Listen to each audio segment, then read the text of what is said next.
I got my head around it. I know how to say it. I'm going to explain that in just a little bit. And an answer to a great tease from Kevin Woodley last week on InGoal Radio, the podcast. What do three great goaltenders have in common? Welcome to the program. InGoal Radio, the podcast, brought to you by The Hockey Shop, source for sports Surrey, thehockeyshop.com. Darren Millard with the co-founders of InGoal Magazine, Kevin Woodley and David Hutchison. Woodley has survived the surf, and he is back with us, returning from Tofino. Before we get into the Hockey Shop, what's going on there? A big sale coming up at Sense Arena and the feature interview.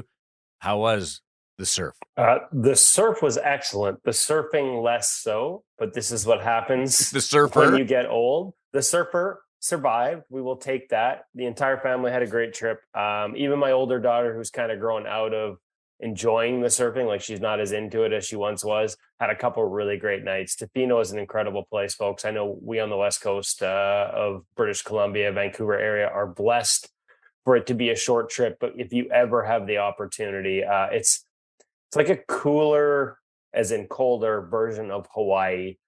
Just the most laid back town. Low fog rolls in. Sunsets are spectacular, and no better place to learn to surf. My youngest daughter brought a friend, and we had her up and riding waves within an hour. So sandy beaches, slow breaks, no coral to cut you up.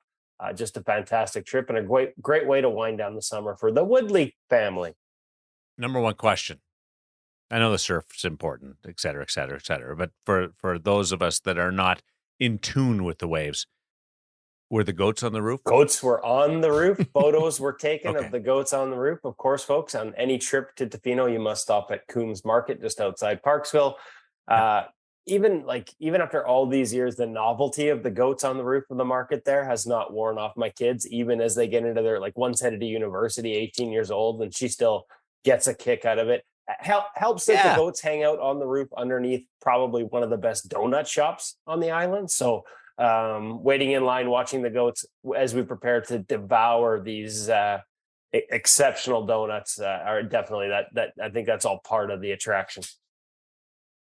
That's awesome. And all that as we feed on Dylan Garand interview today, that is outstanding with David Hutchison. Pretty cool conversation, which was recorded like pretty close after the World Junior Championship. Yeah, just a couple of days after. Speaking of the Vancouver Island tourism-sponsored podcast, Dylan Garand is from Vancouver Island, Victoria's own Dylan Garand. Been a good friend of the podcast for a long time because we get to skate with him pretty much every summer. And we just really enjoy Dylan because, as I mentioned in the interview, he's one of those no stone unturned guys. So everything we love about goaltending, he's deep into, so we can really get into all that stuff with him. And it was a fantastic conversation, and we look forward to staying in touch with him. We have a lot to get into, including over at the Hockey Shop with our gear segment. Going to deal with Twigs today, the new couple of sticks from CCM, but a lot happening. You get a chance to get over there, Woody, with Cam and company. They're preparing for a move, and also the final couple of weeks before training camps start. They must be cramped. Yeah, they are busy over at the Hockey Shop Source for Sports, but never too busy. They have enough staff, all experts in goaltending down there in Goalie Utopia, to help you with your questions and make sure you get the gear that fits you right. And right now, there's a good chance it's on sale. Everybody thinks of this as back to school time. For us, it's the back to hockey sale at the Hockey Shop and thehockeyshop.com. Whether you're there in person or shopping online, there are all kinds of deals still to be had. Obviously, last week we teased the pro returns, just the tip of the iceberg. Sales on past models, new stuff, like too much for me to list them all. There are some great deals. I think especially that ultrasonic line, as we move now into the mock line from Bauer, there's lots of great deals to be had there. Youth gear, that's another thing. Hey, back to hockey, like if you've got a young goalie that's just now getting into the position and maybe this is the year he's going full time, or even at the real youth level, the smaller kids, you're thinking of, first time maybe outfitting your kid in his own goalie gear, make sure you check out Cam and his crew down at the Hockey Shop or thehockeyshop.com. They've got tons of youth options, and they'll make sure you get something that's going to, help your son or daughter move well, not going to be cumbersome, going to help them enjoy the position as much as we do. now that we're old and beer leaguers and buying the big boy stuff. So check them out. Check out everything that's on sale, thehockeyshop.com, or in person at the Hockey Shop Source for Sports in Surrey, soon to be the Hockey Shop Source for Sports in Langley, but we're not there yet. Gonna have to get my head around that because Source for Sports Surrey just flies off the tongue so perfectly. We still have some follow-up from your trip, Hutch, over to the Net 360 camp, and a lot coming out of that over on the website. Sure, and I think we will have that quote-unquote fallout for a long time, Darren. One of the articles up this week, Kevin put together based on a session with my son, Matty, and Minnesota development coach Richard Bachman, who's a fantastic teacher, really great person, but also a fantastic teacher, communicator on the ice. So I think you really enjoy. This is just the beginning of a 1 hour session where they were doing some footwork, and he was talking about how to move into the post, just to give yourself a better chance on everything that comes after that. Some great detail work. And when I watched the video after the session, I picked out 5 or 6 different great tips, even for a guy who's got a fair bit of experience like Matty. And so I think everybody will enjoy this one and enjoy the ones to come. And it's not just Richard Bachman. We've got a whole bunch of stuff with Thomas Spear, the new goaltending coach in San Jose, as he was working largely with James Reimer and a number of other goaltenders there as well. And just always one of the highlights of our summer, and happy that we're able to bring some of what we learn up there to everybody else. And not just the stuff from Net 360 up on the site, guys. For people who are coming to the podcast for the first time, maybe because you want to learn more about Dylan, there's also an article up there from last week where Dylan walks us through sort of a unique feature of his warm-up. We've seen it with some other goaltenders, but he was the first to show it to us, and you can learn why he likes to have shooters fire pucks at his head at the end of every warm-up. Some great pro reads up on the site. There's just all sorts of great stuff, and it's just going to keep coming and coming now. And we would encourage everybody out there to come and become an InGoal Premium member.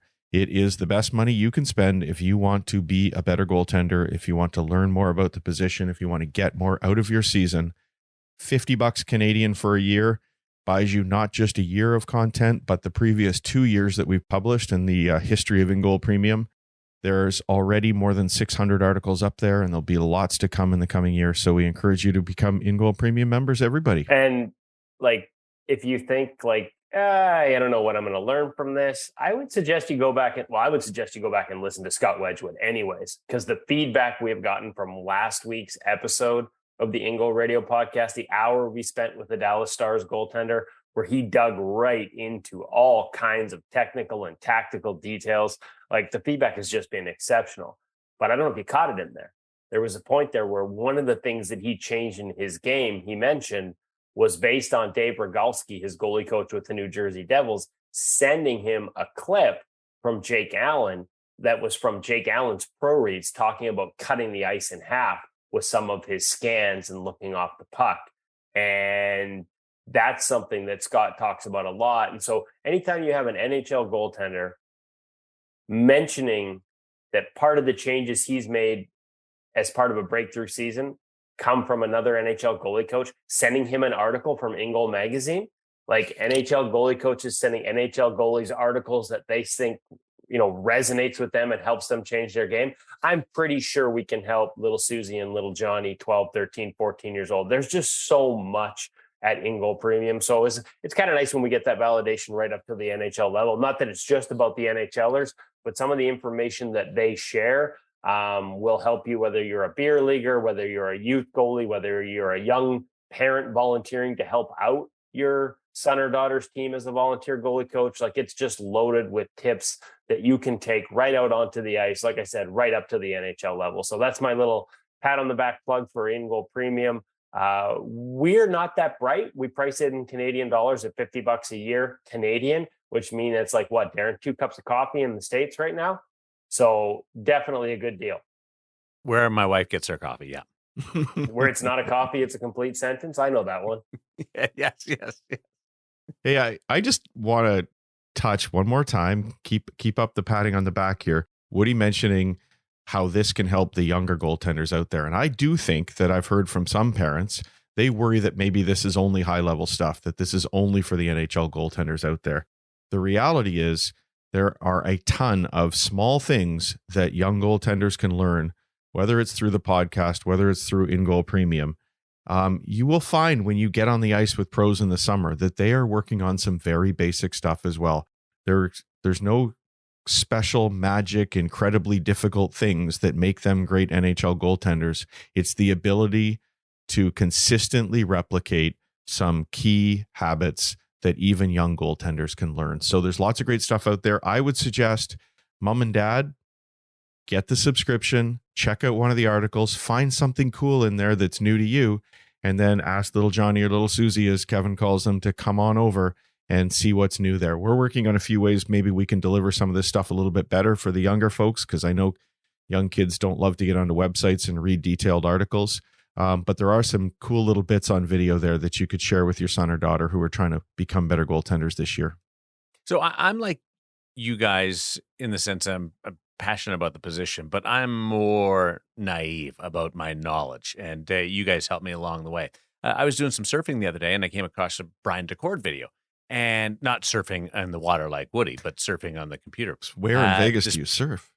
Brian DeCord video, and it was just he was giving a lesson to a seminar to some goaltenders on the ice, and he was talking about the panda move, and out of nowhere he goes, "You guys may have seen this. I don't know whether you subscribe, but InGoal magazine sent out a newsletter talking about the panda move." I'm like, I know those guys. I know InGoal, but just organically it came out of nowhere. So that's kind of information. Brian DeCord is referencing InGoal when he's talking to National Hockey League and professional goaltenders, college goaltenders. So it was so neat.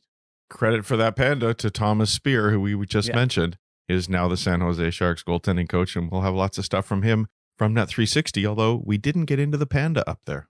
We did not. We got into a whole bunch of other stuff, though. And I just wanted to say, thanks to guys like Thomas Spear who were willing, and Dustin Wolf, the AHL goalie of the year in his first year in the American Hockey League last year, for their willingness to sort of share some of the new things that they're working on. And so along with Jordan Sigalet, the director of goaltending for the Calgary Flames, they came up with this move. They called it the panda because at one point it looks like you got your butt against the post and sort of a flattened out overlap. And they said it looked like a panda rubbing its butt up against a tree. So that's where the name came from.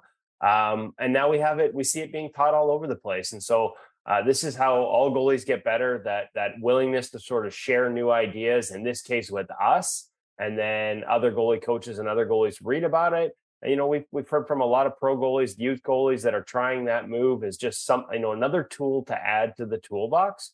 And so it's kind of cool to be a part of that process here at InGoalMag.com. And like I said, it's a great way, for anybody, frankly, anybody, beer league, youth, coach, whatever, to get access to the same information that other professional coaches are now using as part of their toolbox. You could have had access to it at the exact same time as they did and learned about it for the first time, much the way they did. So it's kind of cool to be part of that process here at InGoalMag.com.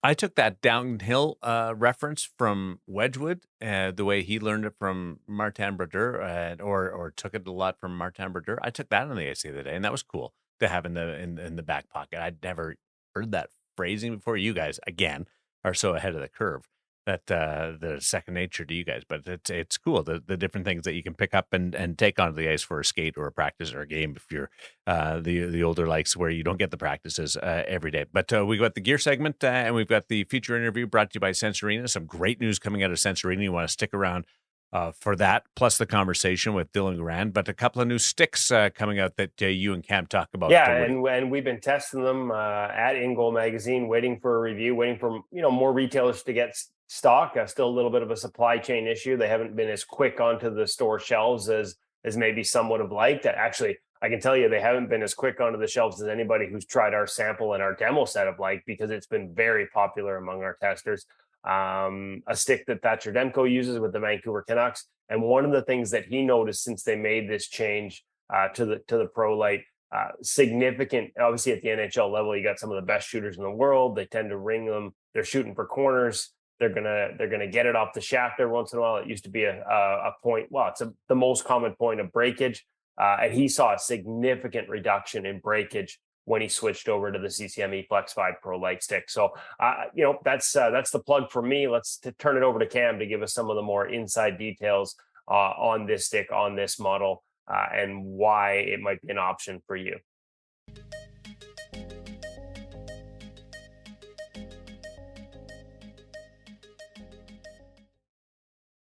Welcome back to the Hockey Shop. Goalie Utopia down here with Cam Matwiv. We're still in the time of the summer where, just the way things have gone in this new world with shipping and supply chains and everything, where we have new stuff, even though it's August. And one of them is the new CCM EFlex 5 Pro and Pro Light models. A lot of people remember there was supposed to be an EFlex 5 that launched last year. Those same supply chain issues basically led to it not launching. The good news is they went back to the drawing board and actually improved some things for the new models, including durability. And I can verify that right up to the National Hockey League level, talking to guys like Thatcher Demko who use this stick, noticed a significant increase in durability and a significant reduction in breakage with the new when he switched over to the new EFlex 5 Pro Light for him. So let's walk through some of the differences, Cam. The higher end model of the two is the Pro Light. Yes. Higher price point model. They've got a new, basically goalie specific carbon built into this one, which I think probably contributes to some of that improved durability we heard from guys like Demko. Walk me through some of the other differences on the EFlex 5 Pro Light stick. So that's that Sigmatex STG for goalie. XTG for goalie. I like it. Yes. So we got a G. Yeah. For the OG. So what I've found so far with these sticks is that what that has done is actually made the paddle a little bit more rigid. So EFlex 5 compared to Pro Light 5. EFlex 5 Pro Light. Pro Light. Pro yes. both. They have a little bit of a tongue twister, but I find there's actually more flex in the shaft of the stick on the Pro Light than there is on the 5. So the 5, I find I get a bit more kick out of the actual paddle itself, but here I find most of the bends coming into the shaft. We'll show that in here in a little bit of a second here. But in terms of for overall pop and feel, I still feel like I'm getting a good hard shot and I can put a good lean into the weight behind the stick. However, just that flex point's different. This one's a little higher up the stick into the shaft, and the flex point on this continues through the paddle. But what I like about it is that the original mix of a Negra in this one. This has the new carbon weave. This does not. Correct. And what I do find that now, as I go lean into it, I don't find the stick kind of has that buckle feel as much. So you still have a little bit more rigidity. So as I'm jamming that stick into the boards and trying to pull that puck out, I'm not having too much flex and feel like the paddle's bending, and I feel like I can still pull it easier because that's where the shaft is. Well, one thing for sure we've noticed that as you get up into higher levels like junior, obviously InGoal founder David Hutchison, his son Maddie's now playing in major junior, and it does that stiffness as much as old man beer leaguers like myself love the flex down low. When you start playing at those higher levels, you really do need that stiffness in terms of just, stopping hard rims off guys who can hammer the puck. They really notice that makes a difference. So, if that's where you're at in your game, we're getting back for those hard rims from guys who can really shoot it matter. That might be where that rigidity down in the bottom pays off. It's both of them exceptionally light. We've actually had these for a while at InGoal Mag, and we're working on a review. And the feedback from testers, we didn't actually weigh it. I don't have the numbers in front of me. I know you don't either. But just every tester feels like it's the lightest CCM stick they've had. It is the lightest CCM stick. Then see, I have smart testers at InGoal Mag. And just the feel and the sort of responsiveness to it, the feedback has been really positive for us. So the Pro Light with the new material, the Pro with the old, both of them, one of the things they've also done is rounded off the shaft a little bit. It doesn't have, it's not round, it's still squared, but just the edges have been rounded. So it's not, again, most breakage in composite sticks occurs on hard shots off the shaft. So why don't we give a little less of a sort of sharp corner where those pucks can hit and cause those damage issues? So maybe that's also contributed to the improved durability that we're hearing. Like I said, ours have been through the ringer, no problem so far. Guys like Demko, goalie coach for the Vancouver Canucks, Ian Clark, telling us how much better their breakage was once they went to the EFlex 5 Pro and Pro Light. Less breakage, not better breakage, less breakage. I get, less and better. When we're talking about breakage, less and better are the same, but I appreciate you correcting my grammar. One of the things too that has changed they're changing a little bit of the chemical construction of the stick. So we're getting less vibration and there's more dampening effect to it. So I have found after, we've taken the stick out on the ice quickly for our photo shoots. As we were taking some pucks off of it, I wasn't having as much vibration up and down the stick. So they've changed some of, like you said, they got the nanolite carbon layering, but they've also changed some of the foams inside, again, with the idea of impact reduction, so you're not feeling it in the hand. And again, our testers are saying the same thing when I talked about responsiveness and how they like not just the lightness, but how much they sort of have feel off the blade. I think that all ties in. correct. Awesome. So CCM EFlex 5 Pro Light, CCM EFlex 5 Pro. Cam's got these ones in sort of your stock black and silver. He's got them in blue. He's got them in red. You can notice too the difference. You can see the difference in the type of carbon with the Enagra, and you can see it sort of in the paddle on the EFlex 5 Pro versus the EFlex 5 Pro Light with the newer materials. So make sure you check out Cam, Hockey Shop, hockeyshop.com. If you've got any questions about which one of these two models suit your game, what he's got in inventory in terms of paddle length, Colors, 2 curves, blade Price, curve. Crawford. He's holding the Price. I'm holding the Crawford. Give you a look at that. Little Crawford. Little Carey. Super scientific. So I got a couple custom colors in the EFlex 5. Those are up available right now. You can check them out. Once again, thehockeyshop.com. Give me a call here at 604-589-8299 or 1-800-567-7790. Whether it's to me or any of my guys that work down here, we're goalies. We know get the language. We can get you set up. You guys notice that this might be the first time we've actually done a stick video where I didn't hit him with one? It's a friendlier show now here on the InGoal Hockey Shop gear return. So, no, I've solved the anger issues. Cam, come back. He'll be here when you call him when you got any questions about the new EFlex 5 Pro and Pro Light sticks. I'm not going to hit you. I swear.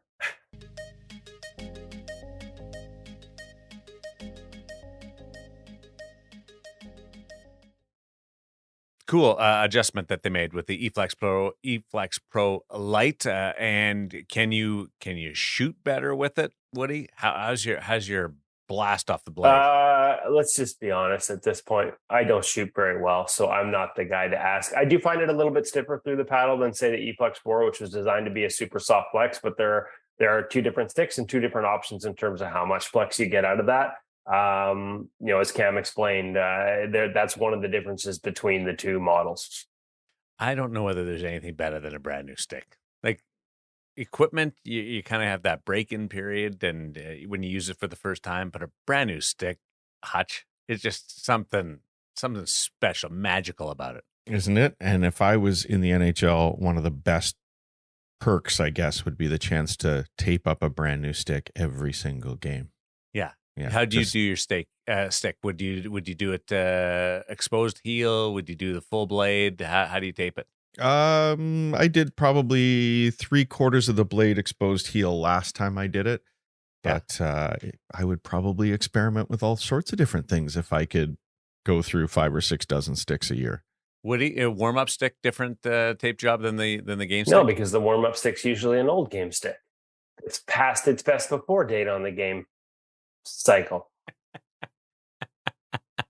Yeah, I remember the first time I ever got a delivery of more than one stick as a kid, and it was just the greatest feeling having all those new twigs, Darren. Just so good. Well, hey, and that's the thing. Like, you can get custom orders on all these new twigs. That's the beauty. Like, so if you find one you like, and you're going to use more than, and you got your paddle and your shape. And I will say the slope shoulder seems to be a real popular shape that we're seeing increased use of the Pro, sort of more rounded sort of shoulder, kind of like Sergei Bobrovsky, maybe not to that extreme.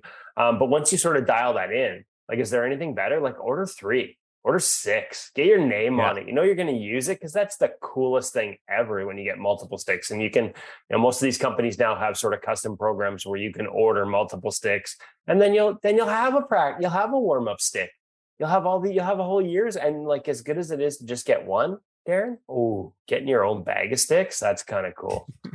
Big time. I'm thinking we need The New Jersey Devils were creating their own Bible of hockey terminology, basically, or thesaurus or dictionary, whatever term you want to use that's most accurate. I think we need some kind of dictionary of goaltending The terminology. InGoal. Like we got downhill, we got slow shoulder, we got all these different things. The panda, that might be the InGoal Christmas gift that you can get your parents that we come up with, and send it out there. What do you guys think? I think it's a The brilliant idea. silence says it all. Well, it's because it's a fantastic idea. Now, who's going to do the work? Well, I love the idea, Darren. We should totally I can do it. do like a little bit of it, but I only know a couple of things. Like you Head guys coach- know all the lingo. It'd be good for head coaches too, not just parents, so that they know what Well, us weirdos in the corner are talking Puck about. tracking, head trajectory. I was going to say we could call it goalie lingo for dummies, but then it'd be hard to hand that over to a head coach in most cases. And I'm not giving it to my mom either. No. That's for sure. Hey, we got some great news out of Sense Arena coming up with our feature interview with Dylan Garand in just a little bit. Lots of interesting conversation topics with Dylan, who's turning professional, coming off the World Junior Championship.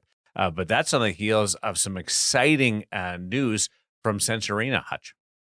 Fantastic news. If you would like to try Sense Arena, this is one of the best times to try it. It's been priced regularly for a little while now, but starting today, as we record this on Monday, the 29th of August, for a couple of weeks, if you go to Sense Arena and order an annual subscription using the code you hear every week, IGM50, then I think it's $289 off. It's just shy of 50% off that annual license over the next 2 weeks. So if you want to add that to your toolkit and become a no stone unturned goaltender in your quest to become the best you can become, you should try Sense Arena, just like Dylan Garand has. And just like many professional and junior goaltenders we know have also tried it. It's a chance to track pucks off the ice, to face pro shooters, or if you're younger, you also can face more age-appropriate shooters. It's whatever you want to do because you're in charge of your workout. There are dozens of drills, dozens of eye-hand coordination drills, following different power play routines, setting up shots exactly where you want them because you can't trust the shooters on the ice to hit their spots. Sense Arena is just a great tool to help you become a better goaltender. And right now, you can get just about 50% off if you head over to sensearena.com, order an annual license with the code IGM50. That is spectacular. And how do you follow up something like that? How about a conversation with a world champion and Dylan Garand in our feature interview brought to you by Sense Arena, Hutch?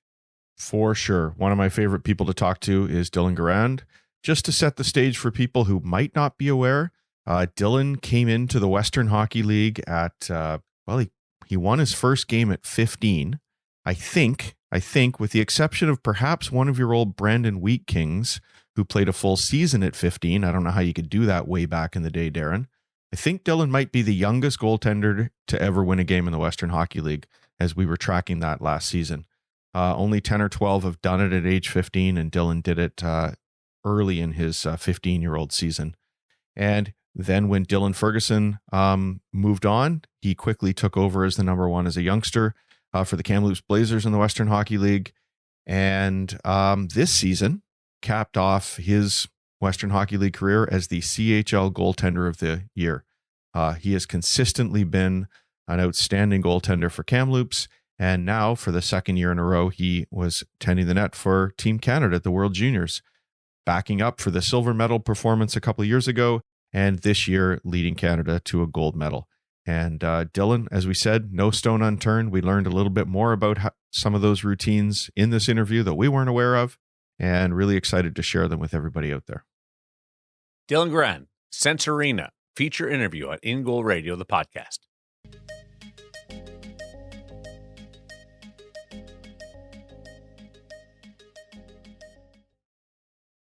Dylan Garand, World Junior Champion.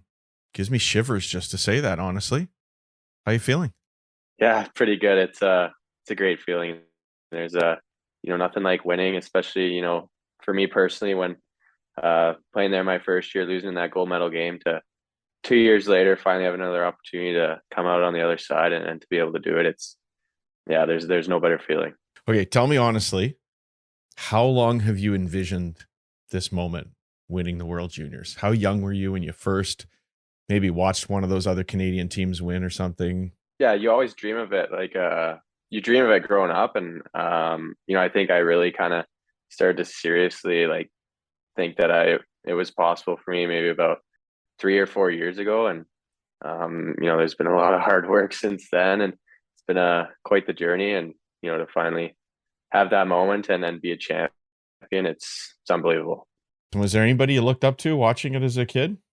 I wouldn't say like anyone particularly growing up, like when I was little, but I would say, kind of more recent was Carter Hart. His 2 years, I was a pretty big fan of him, and he was really solid at that tournament. So yeah, he was the guy I was looking at for sure. What did the celebration look like? How long were you lingering at the rink? What did you do afterwards? Can you give us a bit of a glimpse behind the scenes? Yeah, it was good. We hung out in the dressing room there for 10-15 minutes, and then we kind of went right upstairs. Hockey Canada did a great thing for us. They kind of got this really nice big room upstairs, and got all our parents and stuff up there. So we got unchanged and went right up there and then hung out with them for about an hour and a half, 2 hours, and then honestly we just went back to the hotel and took her easy. It wasn't anything too crazy or nothing like that. They wanted to make sure we kept it pretty calm, and we did that. And we kind of had to wake up a little early to fly out the next morning, but yeah, it was awesome. I was wondering, since you were celebrating your dad's birthday, how long it took before you could see him. It must have been a really special day. Yeah, it was awesome. It's amazing to share that moment with him, and to have it on his birthday is even cooler. So yeah, it was great.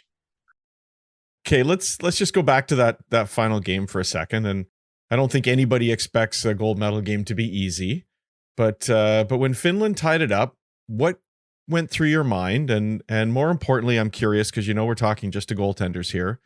What do you do to sort of bring yourself back and be ready for that next shot when it comes? Do you have any techniques, any things you say to yourself? What's the routine? Yeah, honestly, I was thinking about that the other day. I was pretty happy with how I responded there. It was I felt like I was pretty dialed and in the moment, and you know what, I was really just focused on like playing for the win and focusing on the process there. So yeah, we had a 2-0 lead, and then they ended up tying it up, but there's still lots of time left. So for me, I just stayed in the moment and kept working. I knew the game wasn't over yet, and I honestly, I never doubted for a second that we weren't going to win that game and we weren't going to score another goal. So for me, it was just sticking with my game plan and stuff like that. I was really just trying not to overthink and then just compete. And that's really all you can do when you're in a big moment, and there's so much pressure on you and stuff like that. You can't think about it. You just got to compete, and that's what I did. And like I said, even in the intermission there was no really nerves. I was just focused on what I needed to do, and I never doubted for a second that we weren't going to win that game. When you say you're focused on what you need to do, are you actually going through scenarios in your head? Are you visualizing, or do you just have a way of staying calm and level and waiting? What's going on there that maybe you could share with a younger goalie who's going to face some adversity this year too? Yeah, honestly, I kind of have a game plan going into games, and then I have like some trigger words that I just repeat over and over and over and over and over and over again. It just kind of brings me back into the moment, and kind of my trigger words will have something to do with the process, like with my foundations. Like, I'll give you an example, like beating passes. That's something that I'll repeat in my head, and just keeps me in the moment. And then when pass is made, I'm just thinking beat the pass and a couple other things. And like I mentioned earlier, really just try not to overthink and overanalyze or worrying about what might happen or what has already happened or what other people are thinking. That stuff really doesn't matter. And just competing. I know and I believed in myself that if I compete, that they weren't going to score on me. So I just kind of kept repeating some of my trigger words, and competing was one of them. And just play in the moment and then do it for as long as it takes until the gold medal is hanging around your neck. So do you stop the nerves from taking over just because you've had so much experience in your career to date? Or do you have some breathing exercises you go through, or just listening to the coaches? What do you do to stay calm? a little bit. I think experience definitely helps.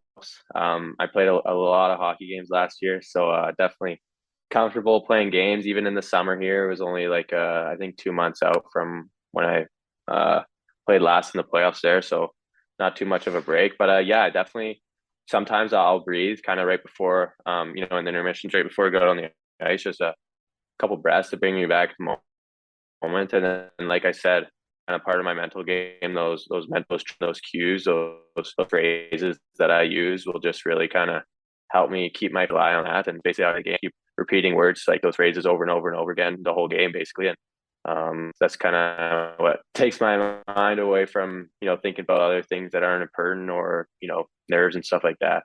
So we've just talked about that routine between the regular and the overtime, and then we're back on the ice. So now we're back into overtime, and so who gets the save of the tournament award? Do you think? Not me, McTavish, no doubt. Come on now. What goes through your mind as you see that puck flopping over you and headed towards the net? What are you thinking? What are you feeling?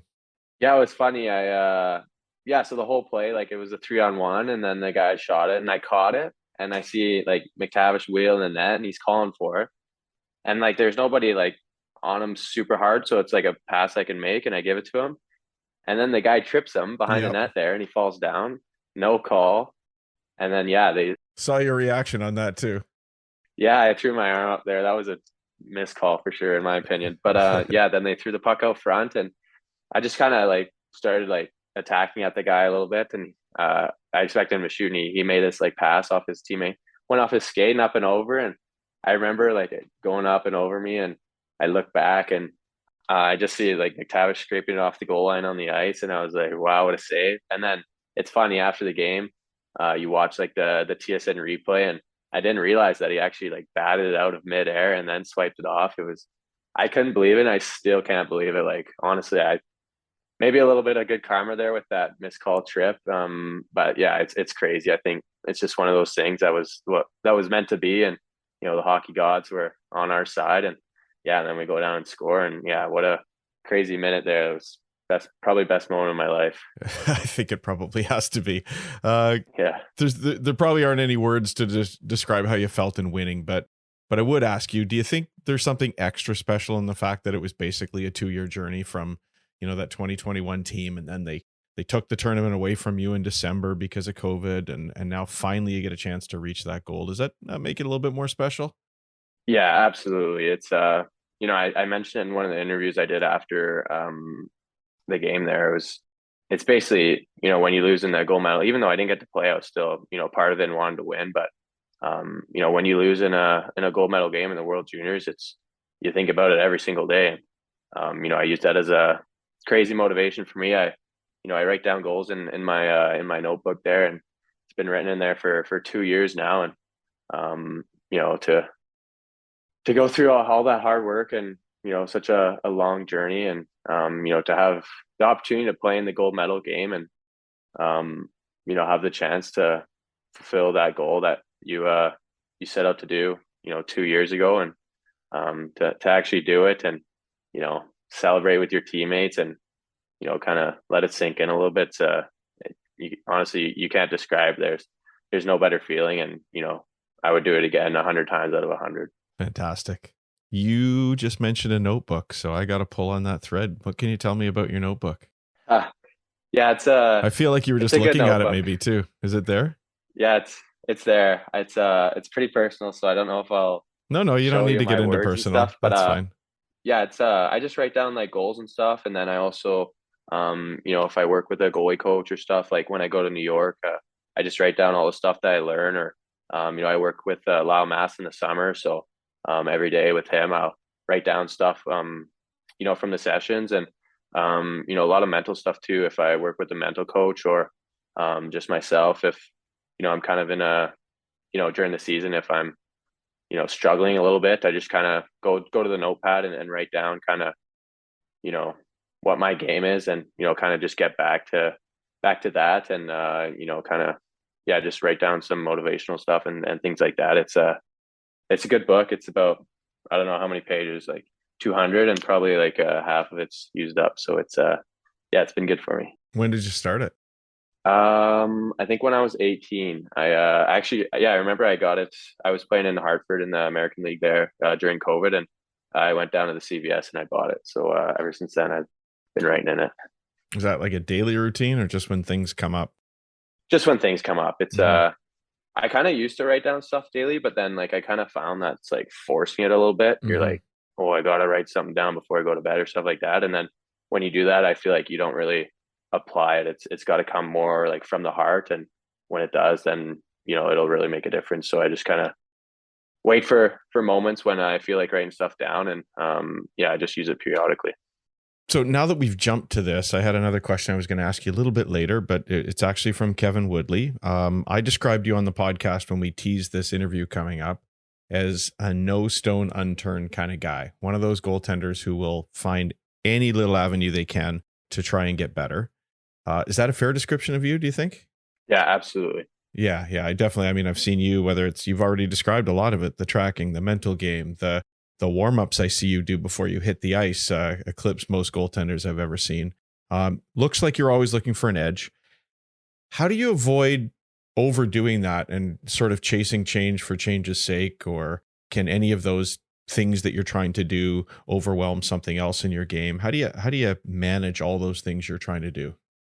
Yeah, for sure. It's a lot. It's something that you really kind of, I feel like for me personally, I had to go through growing up. It's I remember when I was like 17, 18, I'd kind of look for anything to get better, and kind of believe anything, or every single change is going to work. And I feel like that's good to a degree. You kind of try new things and you're open-minded. And then this past year, I felt like where I really kind of took off in my development is kind of just learning and understanding what works for me.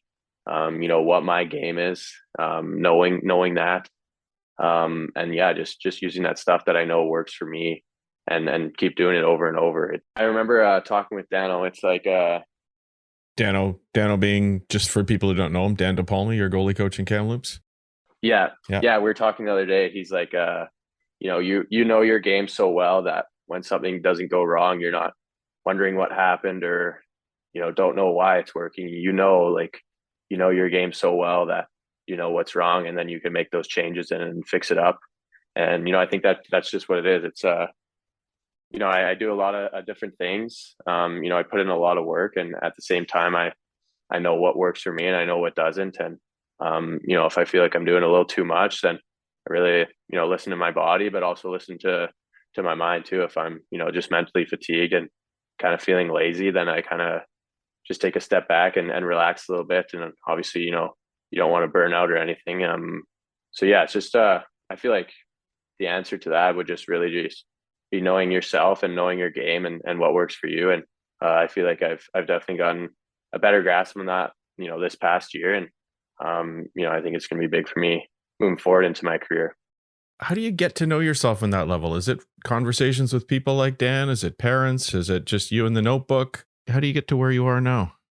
Yeah, it's both. It's Dan's been a huge part of my success, and my growth as a person, and on and off the ice. And him and I both kind of know my game pretty well. And he'll reaffirm to me what works for me, and when I'm doing something that that's not me, and stuff like that. And yeah, it's just really kind of the self motivation to want to be my best, and doing what works for me. And when you find something that works and you keep doing it over and over. Obviously, I got a lot of experience playing a ton of games this year.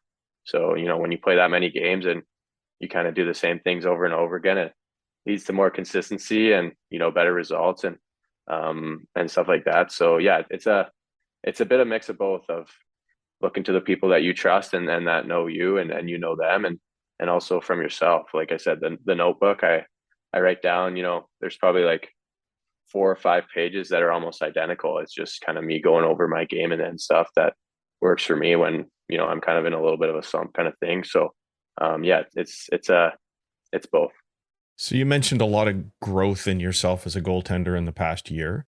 And that was something that I did want to ask. If we look back a year ago, or maybe even to the last World Junior, what's changed in Dylan Garand, the goaltender? Yeah, probably just experience. There's a half a year of playing hockey under my belt, and when you play games, you gain experience. Whether they're playoffs or not. I played a lot of playoff games. I think that's helped me in my career time. I felt like I played some of my best hockey, and the first and the third round there, I thought I was really good, and yeah, just experience and keep them playing hockey every day. You think of it, if you go to the gym every single day for 6 months, you're probably going to get a little stronger. So to have that opportunity playing for as long as our team did, and now getting this experience at the World Juniors, is just more hockey and more experience. It was first time playing under, like, I would say, that much pressure. It's crazy. You don't really get that. You can't get that experience from anything else other than going through it. So now I kind of got that under my belt a little bit too. So it's yeah, it's exciting to know where I'm at and what I've gone through, and at the same time, the hardest work is still ahead. So that's exciting for me. If we just take it back to the World Juniors for a second, I did want to ask, what's it like when you step into a short tournament and have a different goaltending coach to work with? I mean, you did it in 2021. You had somebody different again this year. What's that process like, and how do they support you? Yeah, it's good. I had two really good goalie coaches. Obviously, my first year was Jason LaBarbera, and he's no stranger to that tournament. He did it, I think, 3 years in a row. Mm-hmm. So yeah, he was awesome, and something that's really great about him, and also Olivier Michaud, our goalie coach this year, is they kind of get to know you and what works for you, kind of asking you questions, what you like, and stuff like that. But they also reach out, like, to Dan and Kamloops there, and talk to him, and try to get to know me more, and kind of what stuff that we do during the season and things like that. And then they just kind of incorporate it into the tournament. So it's a pretty good transition. He's Barb's, and also probably most importantly Olivia, I worked with the most here, is they're the guy on the team, from the coaching staff, that's there for you. They talk to you all the time. Obviously, they're with you in practice and stuff like that, and there's lots of video that they go over practice and games and stuff like that. And at the end of the day, that they're there to help you, and they're there to help the team win. So it's a great relationship. Both those guys are awesome guys that I definitely will keep contact with, probably for the rest of my life. We have such a good relationship. So yeah, they were awesome. How about working in with a team? You've got so much experience in Kamloops. I assume that the system you were playing with Team Canada was not the same. How do you adjust to a new defensive zone system, new defensemen? Do you just sort of keep things a little bit simpler, or how's it all work as a process? Yeah, it was actually pretty difficult for myself personally. I found it's definitely a learning process. It's makes you think a little bit more than you want to, and stuff like that. And it's a little more complicated from, for me, I've been playing in Kamloops for 4 years, and it's kind of just been the same players and same systems for over and over. So you get really comfortable, and then you come to a Hockey Canada event, and new coaching staff and new systems, like you said, and new players that you're getting to know on and off the ice. So it's definitely difficult at first, and we have a ton of practice time that we really kind of get through. It doesn't start out very pretty. It doesn't get much attention, but when we had a week of camp there, our first couple practices were not very sharp, especially being the summertime and stuff like that. But yeah, it's just a process that you just keep learning and getting to know the guys and stuff like that, and talking to them about certain plays that happen, and things like that. And by the end of it, it's pretty good, and and hopefully it ends up working out like it did for us. So whole lot of communication. Yeah, for sure. Okay, so what about the New York Rangers front? You alluded to putting some things in the notebook from your time there, and how much contact do you have with the goaltending coach there, Benoit Lair, and has he given you any sort of marching orders for the summer as you get ready to go into camp?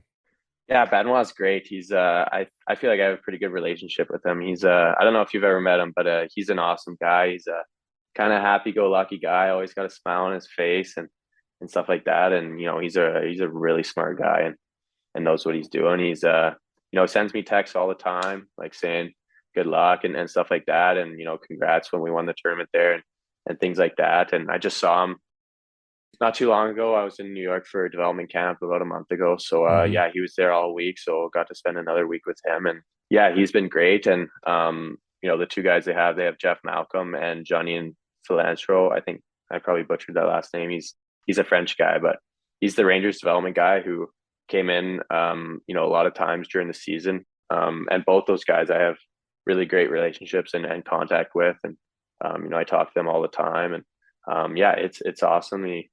As far as like instructions for the summer and stuff, not much. It was a pretty short summer for me. Yeah. This was kind of the big event that they were all watching and stuff like that, and all were looking forward to me playing in. And they all said congrats when I won. They were all super pumped for me, and yeah, I'm headed down there in about 3 weeks time. So yeah, looking forward to getting back with those three guys. Got to be super exciting.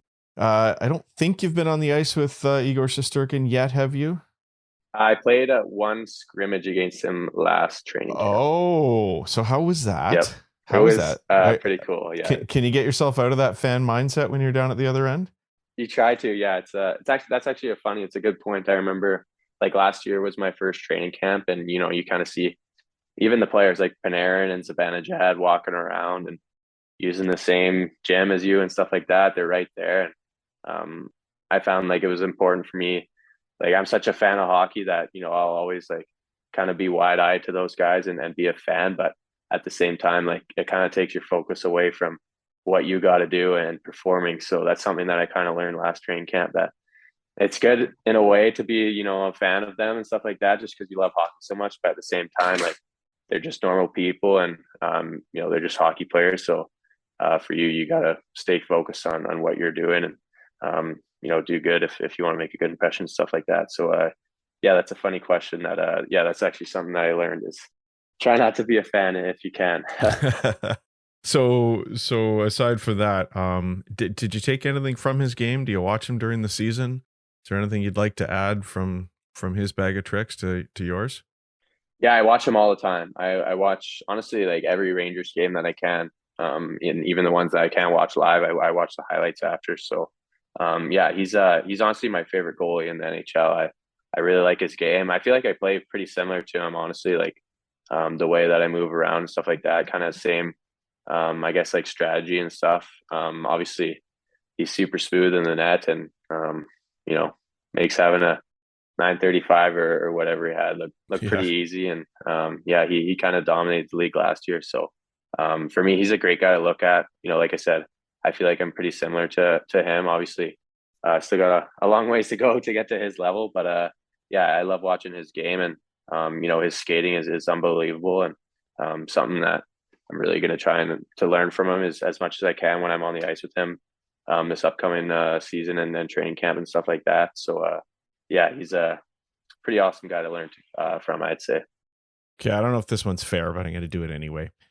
On the last podcast, as we teased you coming on as a guest, Kevin praised Benoit Allaire for his ability to find great young goaltenders.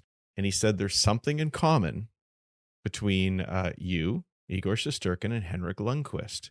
He said he'd let everybody know during the podcast and when we play this interview, but wondering if you have any idea what that might be. Not sure anything other than being maybe like 6 foot tall or whatever. That's probably the guess. No, that it's I'd not have. height. No, it's definitely not height. Okay.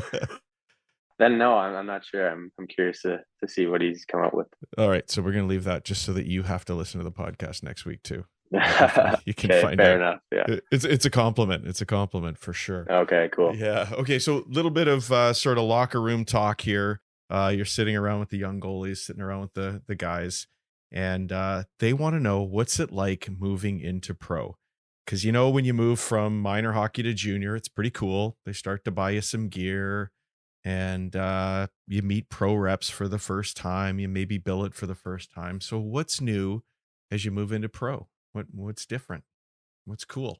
Yeah, it's very cool. It's kind of the next step in your hockey career and realizing your dream of playing in the NHL. It's for me, I kind of got an early start. I'm from Victoria, but I moved over to Vancouver to play in the Delta Hockey Academy there at 14. So I kind of had a early start on moving away from home and billeting and stuff like that. It's it's definitely not easy at first. The first couple months are hard. You kind of take for granted and don't realize how much your parents actually do for you every single day, whether it's like food and stuff like that, or traveling around, like getting to the rink and stuff like that. You take it for granted, but if you just stick with it and keep finding your way.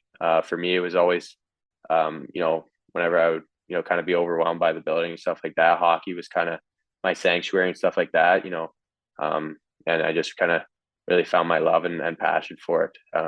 Doing that, and then once you move up into junior there, and you kind of start getting all the free gear and stuff like that, it's super cool. You dream, hockey is definitely not expensive, and you always dream of a day where you're getting free gear, kind of not whenever you want, but when you want it, kind of thing. Mm-hmm. Yeah, it's awesome. But no, it's junior. I guess for me, it's definitely the best time of your life. It's not easy. You definitely got to work your way to earn a spot on the team, and earn your ice time and stuff like that. It's a lot of learning pains for sure at the start. It's not easy, and if it was easy, then everyone else would do it. So it's not supposed to be, but kind of once you get through it, and you stick with it, and if you really love hockey, then you do anything for it. It becomes a lot of fun, and time starts to fly by. Like, I played 4 years of junior already, and it felt like I just started yesterday. So it's flown by, and now I'm starting my pro career here. So it's a new challenge. It's kind of like going into junior again. New routines, everything's a little different. You're moving further away from home. For me, I'll be on my own, paying my own bills and stuff like that. So that's a little bit new for me, and things like that. So it's it's definitely a long journey for sure, but it's part of the process if you want to play in the NHL, and there's no doubt in my mind that I do anything to get there. So it's it's exciting. Has anything changed in all of that so far? I mean, little things stand out to me, like, in junior, your team says, here's a free pair of pants, whereas I'm in the locker room with you this summer and you're trying out multiple sets of pants, all already set up for the New York Rangers. That's kind of cool to have multiple things to choose from. And like, what else is different in junior and in pro? I mean, yeah, it's cool. You get kind of like you said there, you get different companies kind of coming to you instead of you going to them for gear, and they want you to try their stuff and get into their gear and stuff like that. And do they go through your agent, or are you getting contacted directly? Usually just me directly. Yeah. Sometimes they'll go through like the equipment manager and stuff like that. Obviously now in pro, they gotta go to K Whitmore and the NHL there and get my sizing and stuff like that. But yeah, mostly it's just me directly, and I have all their contacts and stuff like that. So if I'm like, hey, like if I want try out some Vaughn pants, I'll just send the guy a message like, hey, like, would I be able to try some pants? No worries if I can't, but I'd like to try them out. And they're like, yeah, no problem. And then a week later they ship them out, which is pretty cool. And I think like other differences is kind of like in pro, they kind of give you a lot more stuff, like whether it's in the dressing room, like obviously more better facilities and stuff like that, but also like kind of cool, like they'll give you like more like BioSteel drinks or Gatorade, stuff like that in the fridge there, and there's like a bunch of electrolyte powders and protein powders, and they'll make you shakes if you want it and stuff like that, which is definitely a pretty nice perk of the job, especially when you're getting paid money to play hockey, and then on top of it you're getting all this extra cool stuff. It's honestly it's a dream job. It's crazy. What do the next few weeks look like now as you get ready for camp? Yeah, I've got 3 weeks here in Kamloops. I'm spending just time training. Right now I'm taking a couple days off, just got back from the tournament, but yeah, here there's a Blazers training camp coming. I'm not sure. I don't think I'm taking part in that, but I think hopefully grab some ice, with some of the guys there to, just get ready for camp in New York when I head out down there in 3 weeks. And just got rookie camp down in New York, and then main camp, and then off to the American League there. So yeah, it's exciting times. It's going to be a super exciting season, and I've taken way more time than I said I would, as I told you I probably would do. Really appreciate it. I know we all at InGoal will be following how the year goes for you, and I'm sure all the listeners who got so much out of today's chat will as well. It just means a lot to us that at a very busy time for you, that you take a little bit of time for your fellow members of the goalie union to share some of the inside things. And we look forward to catching up again, if not this year, next summer for sure. Yeah, absolutely. I love coming on, and thanks for having me.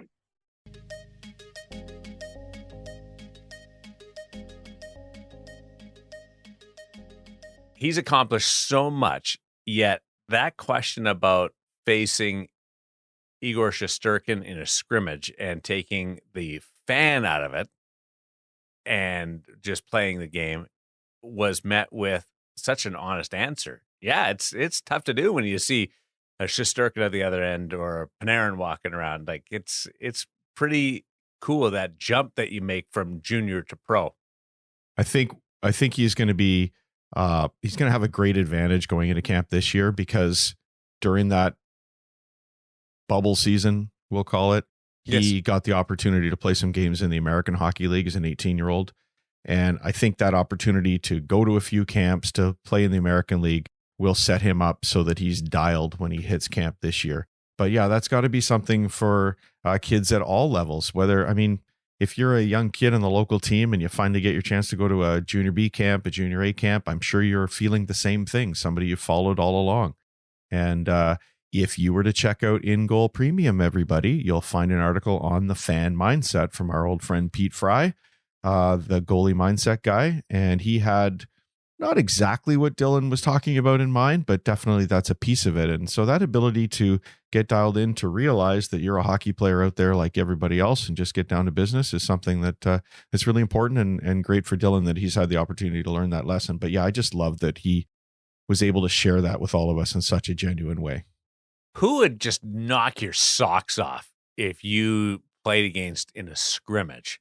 Past, present, somebody that you could never get over being like fanboy of at the other end.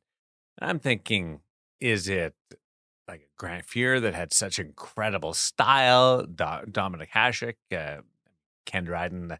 Yeah, you go back to those days. But there's some people where, quite honestly, you're not going to get that out of your mind. So for me, you've mentioned lots of people. Jacques Plant's probably the guy. You got to go way back for all the old timers listening to this one, because I still have his book on goaltending sitting on my shelf. My parents gave it to me for Christmas when I think I was 4 or 5 years old, something like that, just starting out the position. And wasn't that in tablet form, like rocks? Yeah, pretty close, close. And it's very well worn pages, because I read that thing all the time as a youngster. And so probably that one would stand out. But it does remind me, Woody, of that first time we were up in Kelowna with Eli Wilson for the day with Carey Price. And was it that year? Was it the first year he was coming off the Hart Trophy? It might have been. It might have been the second. 14, 15. But I do remember 14, 15 season. We both had the opportunity to meet lots of guys in locker rooms before that. But when Carey pulled up and walked out, it was sort of a heart-stopping moment that something special was happening here. And it's funny because now we go up and we bump into him and he's like, "Hey guys, haven't seen you in a long time. How's the summer been?" It's a different sort of experience, but the first couple of years were, yeah, that was a little bit of a fan mindset moment for me. Who's there for you, Woody? Yeah, this is it's a bit of a tough question because of the job, right? Like, one of the parts of the job that you have to be able to get past is the fan mindset. Like, did I covering I covered I think 3 or 4 Stanley Cup finals, did a few for USA Today, a few for Associated Press. But when the Canucks got there, am I a fan of Roberto Luongo, Daniel and Henrik Sedin as both people and players? Yeah, massively. Was I heartbroken for them when they lost in Game 7 against Boston? Yeah, of course I was. But if I was caught up emotionally in it, I couldn't walk into that locker room and ask the questions I needed to ask and get the quotes I needed to get, and then walk out onto the ice and have the same opposite end of the spectrum interview with Tim Thomas, who I also was a massive fan of, and sort of be able to sort of do the job. And so there's this little bit more separation. And maybe it's because guys like Luongo, we spend a lot of time with. Carey, you mentioned being on the ice with him. So Even Dominic Hasek later in his career, like I'd started asking the goalie questions and having those conversations. But I think he's the one that first and foremost would probably jump out to me. Maybe Dryden, because that was before I was, in the job in this role. Probably one of those two, just because it predates a little bit. And Dom, I think, just maybe even because I would be fanboy, but also analyzing, watching how he did things live would be pretty cool. So I'd have to go with him, but like in a sort of weird way, I'm anti-biased against this question because I just don't fanboy as much as I maybe would have when I first started this. You can launch your protest. That's fine. The panel has come back early and they've rejected the protest. So too bad for that. Okay, I'll say Hasek. I would think I was 14 or 15. I got to skate in a scrimmage with against Kelly Hitchens. Just a name drop, Kelly Hitchens, who's the Wheat King goalie way back when. Won a Memorial Cup with Mark Fitzpatrick and Medicine Hat, and then came back to the Wheat Kings. He was my eye because he was a couple of years older than me growing up in Brandon, and he was sensational. That was like I could never get over that. So not a big name, although Kelly would disagree with that. Pretty cool dude, an awesome guy. So that's just a name from my past. So give me the answer to the trivia question, Woody. We've held on to this, and amazingly, we're not going to forget about it and have to go back and edit this thing in. We're going to do it live because normally I do forget. But what's the answer to the question of what those three greats have in common? I think I need to preface this a little bit first by saying that this isn't an educated thing, because I think it sort of maybe became too much. This is my opinion. I haven't actually talked to Benny, who, as Dylan said, is just a great guy. He's not actually traveling anymore with the Rangers. He doesn't go on road trips just as of this past season. So I haven't had a chance to talk to him in a couple of years. But this isn't inside knowledge. It's more just an observation from when I watched those three.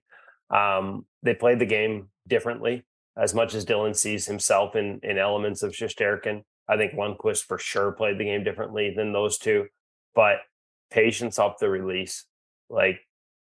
Dylan's been was praised for it throughout the World Juniors. Shesterkin is unbelievable. It's fueled by his movement, but puck's almost on him before he commits to a movement. And Henrik Lundqvist, there's no way he could have played that way if he didn't have some of the greatest patience off the release that we've ever seen. We talked to other NHL goalies about like his ability to sort of outweight shooters and not go early and not default to a butterfly. And they look different in how they do it.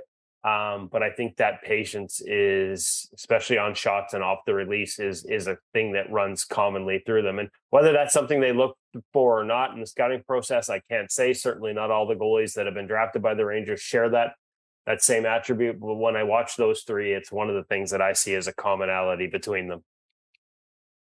That was going to be something way more obvious and physical.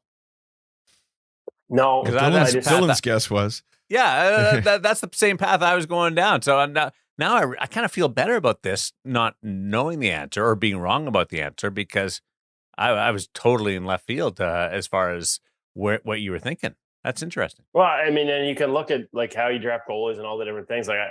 There are a lot of guys that have success without that same level of patience, but the fact that it stands out for all three compared to their peers, and in Lundqvist's case, in such a unique fashion, I can't help but wonder if that's one of the things they're looking for. I hear you have great patience. It's one of the things that they laud about you. Except you're slow. Yeah, there's a difference between the two, between patience and just not actually reacting. Yeah, not a bad thing. It looks great when they hit me. Yeah, because it looks like I'm patient, but really it's just, oh, did he shoot? If you're 2 moves behind and they come back to you, that looks great. It's a great tip for shooters in beer league is always have an odd number of moves, because if it's an even number, the guy's still going to be waiting for you when you come back. That's accurate. You're out of the union. Don't be giving the tips away. Oh, those guys can't count anyway. How about it? InGoal magazine, what's happening there with all the content? Sense Arena with the special sale on right now. And the Hockey Shop, source for sports Surrey, thehockeyshop.com. Check them out right now. All kinds of incredible interaction with Cam and his staff. And and items available. A lot going on around our great sport and our great position right now as we head into the training camp stage of our season and almost to a normal calendar. Hutch, I know that you're going over to the mainland. Good luck to Maddie and company in that transition. And Woody, you're off the waves. You're getting back into your routine. Glad that you're back on terra firma and everything's looking good on that front. We will be doing the frozen water soon, hoping to get on the ice. We got a bunch of guys here in town, hoping to get some more video with Ian Clark and some of the Vancouver Canucks goalies, including Thatcher Demko. Folks, I didn't tease the Scott Wedgwood as much as we had a great podcast. Don't forget to check out his pro reads. Basically follows along the same line as the podcast interview. Just a ton of information in the pro reads. Hoping to get some pro reads done with guys like Spencer Martin, Thatcher Demko of the Vancouver Canucks here in the next week or so, as well as catching up with Charlie Lindgren for a pro read. So lots more great stuff coming at InGoalMag.com over the coming couple of weeks. One of the incredible aspects of InGoal Magazine is those pro reads. Awesome stuff for Kevin, for David, for Cam, and for Dylan. I'm Darren Millard. Thanks for listening to InGoal Radio, the podcast.